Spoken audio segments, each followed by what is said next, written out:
வாழ்க்கையை திருப்பி போடுற சம்பவங்கள்லாம் இவங்களுக்கு இந்த காலகட்டத்தில் ஏற்படும். ஒன்று பிஸ்னஸ், வேலை, லைஃபு, அப்புறம் பார்ட்னர் அல்லது உறவு, இது சம்பந்தப்பட்ட பிரச்சனைகள் கண்டிப்பாக இவர்கள் அனுபவிப்பார்கள்.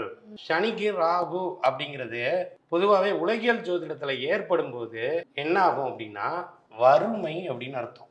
இவர்கள் இளமையில் வறுமையை சந்திப்பார்கள். அதுக்கப்புறம் தான் அவர்கள் திறமை இருந்தால் முன்னேறி பெருமை அடைவார்கள். இப்போ பாருங்க, கும்பத்துல ராகு இருக்கு. கும்பம் அவரோட சொந்த வீடுன்னு சொல்லுவாங்க. ஆனா அது சனி வீடு. இதுக்கு முன்னாடி சனி ராகு அங்க சேர்ந்து தானே இருந்தாங்க. இந்த சனி ராகு அங்க இருந்த வரைக்கும் எப்படி இருந்தது? உலக அளவிலேயே நிறைய பிரச்சனைகள். இன்னைக்கு அந்த பிரச்சனைகள் தானே ஓடிக்கிட்டு இருக்குது. அடுத்தும் இந்த கும்பத்துல இருக்கிற ராகு எங்க போகும்? மகரத்துக்கு போகும். அப்பமும் 1.5 வருஷம் மிகப்பெரிய அளவு இந்த உலகமே நிறைய பிரச்சனைகளை சந்திக்கும். இது வந்து பாவர்ட்டின்னு அர்த்தம். அப்ப சுயஜாதகத்திலே இந்த இது இருந்ததுன்னா அவங்களையே அந்த வறுமையாக இருக்கக்கூடிய இது, பாக்கெட்டு காலியா இருக்கக்கூடிய இதுன்னு சொல்லலாம். பொருளாதார ரீதியாக நிறைய அடி வாங்கக்கூடிய சூழ்நிலைகள் அது ஏற்படும்.